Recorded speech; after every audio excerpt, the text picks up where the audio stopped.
In the meantime, President Obama announcing today that he is delaying an overseas trip to Asia, apparently opting to stick around in D.C. to make sure this thing gets done.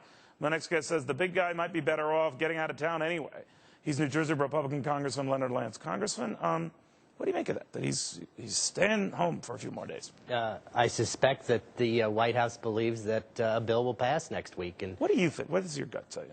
I think that that may happen, and I think it's terribly unfortunate because there's not been any bipartisan cooperation. Okay, well, they can do it without you, as you know. So do they have if they have the 216 votes, it could literally, that's what they need in the House, right?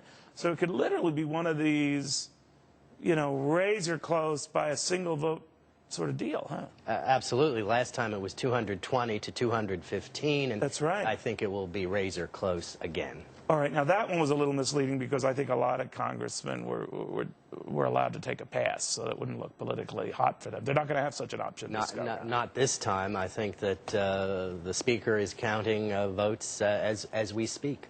What I've heard also, Congressman, there's always a little angst between, I guess, the House and the Senate, always, which is more important. I don't know, it's a little bravado thing. But it's especially noticeable this time between House Democrats and Senate Democrats.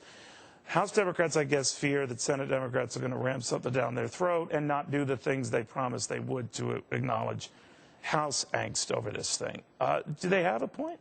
Absolutely. I would get it in blood because it seems to me that the Senate may act differently from what is passed in the House if a bill is passed in the House next week. All right, but help me with the process, sir. You need the House first. You need to vote in the House first. If that doesn't go Nancy Pelosi's way, game over, right?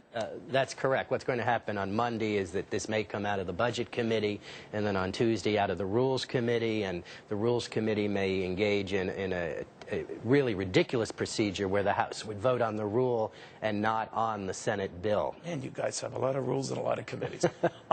So your gut tells you now, all those hoops notwithstanding, they're going to be able to eke something in. I hope not, and we're working as hard as possible to make sure that that does not occur, but I presume that the Speaker is coming close to the magic number of 216. Or she wouldn't be working and clearing her schedule, and the President wouldn't be postponing his trip.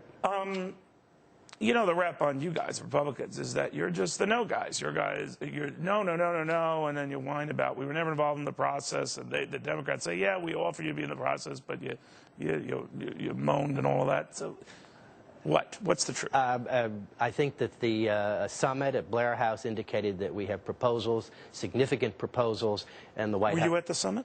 I was not, but certainly we were extremely well represented by Mr. Boehner, our leader in the House. But you guys spoke half as much as Democrats. In total, yes, and the President didn't count his time as being part of the Democratic time. How do you think he's doing? I think that he has not accomplished goals for the united interest of the American people. Yeah, but he thinks by sticking around and using his inimitable power of persuasion and charisma, he's going to be able to. We shall see. Certainly he's postponed the trip to Asia because he thinks that a bill will reach his desk. And you think he has that ability to do that? I hope not, and we're working as hard as we can against it. Congressman, very good having you. Have a great weekend. Thank you very much. By the way, if it is big enough for the President to cancel